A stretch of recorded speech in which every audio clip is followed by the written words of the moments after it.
Hello and welcome everyone. My name is Slegaitis-Smith and this is a channel where we like to talk about writing, learning, and creating. If you are brand new to this channel, absolutely welcome.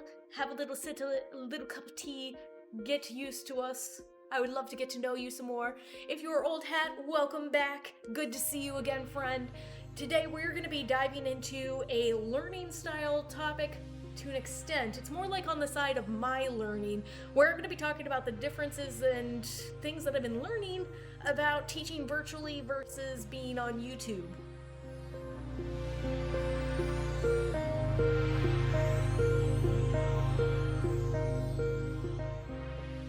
The year 2020 is the year of things not going to plan. Things you plan don't go the way you planned, and it's kind of frustrating in more than one way across many things. I've discussed on other social media platforms that I have, and you should follow them if you don't already, why not? Links in the description. But my year started off with a fire that kind of, displaced me from my home. So that was 2020 fun, and then in the summer, I decided that I was going to start my YouTube channel, which is great. I had all sorts of videos prepared and planned and lost quite a few of them on my hard drive. That was fun. Which led me into the school year, which to say that the school year hasn't gone to plan is an understatement. Now, teaching is very different depending on where you are, what district you're in, what type of school you're in, population numbers, and all sorts of things.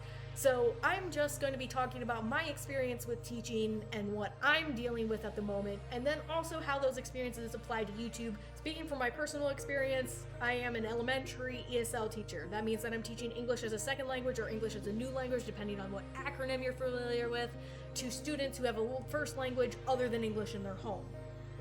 And like every other teacher this year, I'm dealing with things very different from how I've had to deal with them in previous years. And the way that I'm currently dealing with things in the school that I am in is we have been 100% virtual all year. Yeah, I know.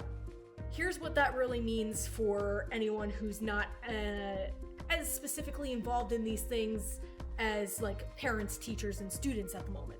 So what that means is instead of meeting in the school building, we are meeting on the computer using Google Classroom 100% of the time.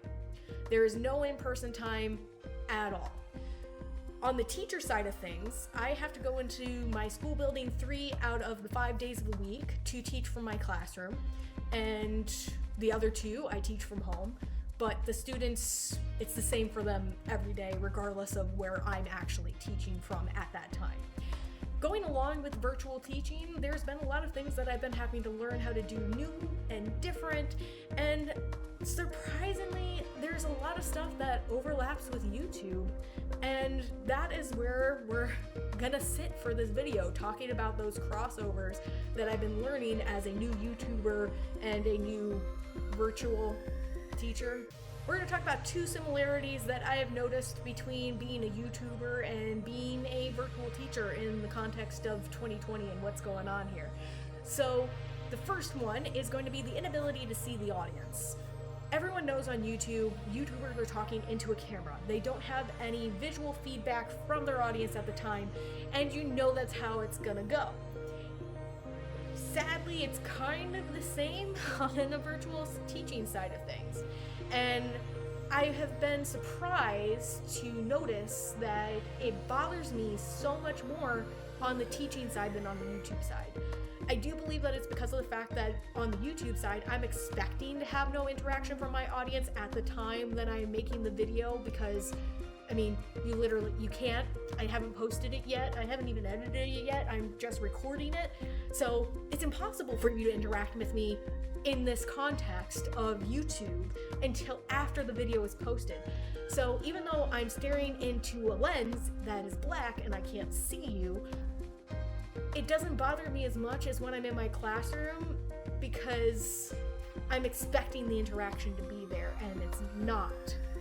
I'm not going to say that that's the way it is across all of my classrooms. It's not. I have some kids who are really good about having their cameras on and having their microphones on. But I do have a few classes where they literally will not turn on their camera and not turn on their microphone until you ask them like 8 times to turn on their microphone, and then it will just be the microphone. They still won't turn on the camera. And that can be so very draining to compare to how it is on YouTube. Once again, maybe because of the expectation. But funny story to relate to that, I almost fell asleep in my own class once, because I have one class where like only one kid will turn on their camera for me. And I have this good teaching practice thing called wait time that I do when I ask a really difficult question, where I'll ask the question, tell the kids that they're gonna have like a minute to think about it before I ask it again, and then they answer. So I did that in this class with students who all had their cameras off. And the way that I do it is I literally count to 60 in my head, because I want to give them a literal actual minute instead of just saying a minute for, I guess, the fun of it. I don't know. And so between counting, staring at black screens, and everyone having their mics off so that the room was completely dead silent, I literally started nodding off in the middle of my own class. Not the best. And that's what I'm talking about, where it feels so different doing it in teaching than in YouTube, because I'm expecting them to react. And at least in the classroom when I do that, I can see them thinking. There's some visual feedback going on. They can't maintain absolute silence because they're alive human beings who are going to move and shift and whatever. And so it is so much more challenging and kind of like heart-wrenching at times to have students who have their cameras off and their mics off and they're not interacting with you, and you're like calling out for them. There's even like this teacher meme going around being like, virtual teaching is like holding a seance. Johnny, are you there? Can you hear us? And that's very real to life, and I guess that's what makes it funny as a meme, but it's also kind of really tragic and sad. And I'm not like bashing on my students by saying this. This is happening everywhere, and I understand not wanting to have the camera on in certain circumstances. I understand muting your microphone, especially if you have a little brother or sister being psycho in the background. But it does make it way more difficult and way different to not have an audience to interact with when you're teaching, because teaching is not supposed to be a lecture anymore. The way that teaching is nowadays, it's all supposed to be interactive activities, and so that's what you're used to, that's what you want to provide to students, and it's really hard to do, especially when they won't communicate back with you, and it can be kind of sad. So that's where on YouTube it's different. I post the video. Honestly, because our community here is so small, I don't get a lot of feedback yet, but that's okay. I know we're a small community and we're still growing, and not everybody's gonna see the video at the same time. That's what posting it is about. You can see it 10 years from now. Don't think about it being 10 years from now. With the way that things are, it's the way that things are. I understand it. I completely get it, and I have no harm or fault towards my students at all for the times when they're being less interactive in my class. They're hurting and dealing with some real challenges just as much as I am with the changes that are going on in the school year. But it is one similarity that I have between doing YouTube and being a virtual teacher at the moment. So the first crossover that I talked about was kind of like a downside of both YouTube and virtual teaching. And the second one, I would say, is kind of an upside of both YouTube and virtual teaching, because I'm able to use both contexts to help me become better in both contexts. What I'm doing in the classroom is helping me learn how to be a better YouTuber, and what I'm learning to do for YouTube is helping me to do better in my virtual classroom. The second thing that's become a crossover between YouTube and teaching in the virtual context is the amount of technology / the type of technology being used in my everyday life. So for YouTube, I have a camera, I have lighting things, I have a microphone, and I work all those things together to try to give you the best visual audio experience that I am currently capable of between my finances and my skill levels. And there's a long ways to go. I mean, I have a green screen, and as the sun is setting, slowly it's getting more and more fuzzy behind me because I don't have enough bright lights in front of me to counteract that. I hope you can forgive me on that one. I'm filming this like way after the school day, so it's like, it's late and stuff. Anyway, but now I'm having to use that same technology that I've been using for my YouTube channel and integrating it into my classroom, because with teaching 100% virtually, I need to use a camera so that my kids can see me. I need to use a microphone so they can hear me without my audio cutting out. In certain circumstances, I need lighting so that they can see me better, or see the visuals or the representations of things that I'm doing better. And so that overlap was not something that I ever really thought would be a thing. Also, like, the setups that I've been learning how to do, the video editing that I've been learning how to do, all for the sake of YouTube, is now suddenly playing out in my classroom as well, because I'm having to create videos for my classes as well as doing the live instruction. I'm having to learn how to do live streaming type things across different platforms depending on what works and what we have to do that particular day. And I'm having to incorporate all this other technology that was supposed to just be for YouTube, for like just functioning within my job. And I know for some people, like, using this kind of technology is not like an earth-shattering thing, and even virtual teaching technically is not an earth-shattering thing, because it has been a thing for a long time, just not on this grand of a scale. But it's something that I never expected to have a crossover between the two, and yet here we are in this wonderful magical world of 2020. And it is a part of my life, and it is something that is useful because I'm both learning how to be a better YouTuber and a better teacher by having these crossovers.